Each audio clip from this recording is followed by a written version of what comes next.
आंदोलन हे गरजेचं आहे, कारण हे जे सरकार आहे एवढं मोठं बहुमताचं सरकार आहे, पण जो काळ्या मातीशी इमान राखणारा शेतकरी आहे त्याचं कंबरड मोडण्याचं पाप सातत्याने हे सरकार करते. अतिशय असंवेदनशील सरकार आहे आणि त्यांच्या विरोधात हे आंदोलन आज होत आहे, कारण न्याय मागून प्रेमाने बघितला, आदराने बघितला, पण ते शेतकऱ्याला न्याय मिळत नाही, त्याची सरसकट कर्जमाफी होत नाही. त्याच्यामुळे लोकशाही पद्धतीने आम्ही आंदोलन करतोय.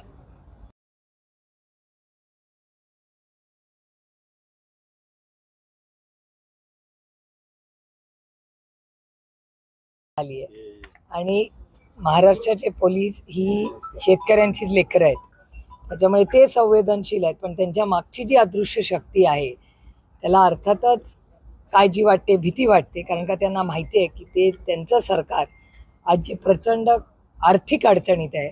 आज लाडकी बहीण योजनेचाही निधी 1 कोटी महिलांचे KYC झाले नाही, मला विश्वासच बसत नाही.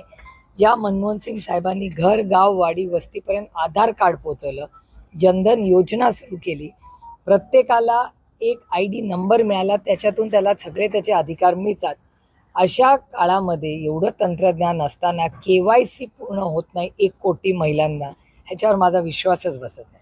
त्यामुळे फसवणूक आहे, मग शेतकऱ्यांची असेल किंवा महिलांची असेल, हे पूर्ण अयशस्वी सरकार आहे आणि त्यांचं पूर्णपणे महाराष्ट्र सरकारचं अपयश. पुणे प्रकरणात आता कोर्टाचे ऑर्डर तुम्ही टीव्हीवर पाहत होता, काय नाही, मी कोर्टाच्या ऑर्डरची वाटच बघते. आमची पहिल्या दिवसापासून मागणी आहे की आम्हाला ह्याच्यात कुठलंही राजकारण आणायचं नाही आणि आम्ही सातत्याने माननीय मुख्यमंत्र्यांना विनम्र विनंती करतोय की फाशीची शिक्षा ही झालीच पाहिजे आणि फास्ट ट्रॅक कोर्टवर फाशीची शिक्षा करा, कारण का एक मेसेज समाजात गेला पाहिजे की महाराष्ट्रामध्ये कुठल्याही व्यक्तीने चुकीचं काम केलं तर त्याला फाशीची शिक्षा होणार. बीडमध्ये विलास गुले या तरुणाची हत्या करण्यात आली आणि त्या प्रकरणात खासदार बजरंग सोनवणे यांचा मुलगा सौरभ सोनवणे याच्यावर देखील आरोप होत आहेत. काय सांगा?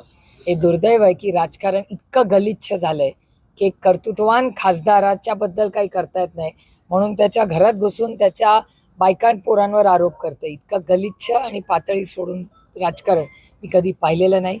पक्ष हा ताकदीने बजरंग अप्पाच्या मागे कालही आहे, आजही आणि उद्याही राहील आणि मी स्वतः पवार कुटुंब आणि राष्ट्रवादी काँग्रेस पक्ष आणि महाविकास आघाडी ही ताकदीने बजरंग अप्पाच्या मागे उभी आहे, कारण आमचं सगळ्यांशी बोलणं झालेलं आहे.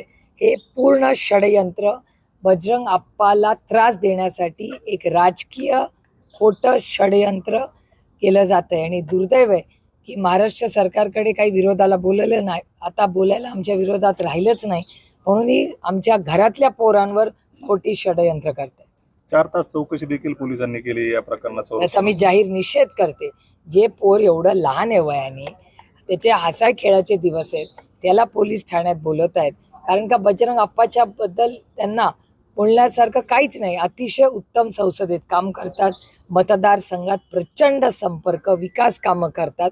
त्यामुळे हे सगळं चांगलं काम चालू असताना काहीच आता विरोधात बोलायला नाही, म्हणून घरात घुसून मुलापर्यंत ते पोहोचलेले आहेत. त्याचा मी जाहीर निषेध करते आणि माझी महाराष्ट्राच्या माननीय मुख्यमंत्र्यांकडून अपेक्षा आहे की एवढी मोठी सत्ता असताना तुमच्या जवळच्या किंवा तुमच्या लाडक्यांना असं गलिच्छ राजकारण करायची वेळ तुम्ही आणू देऊ नका.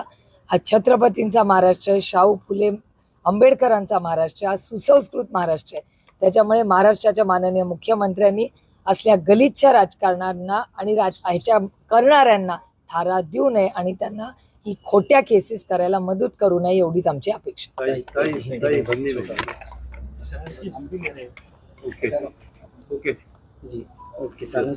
किसानों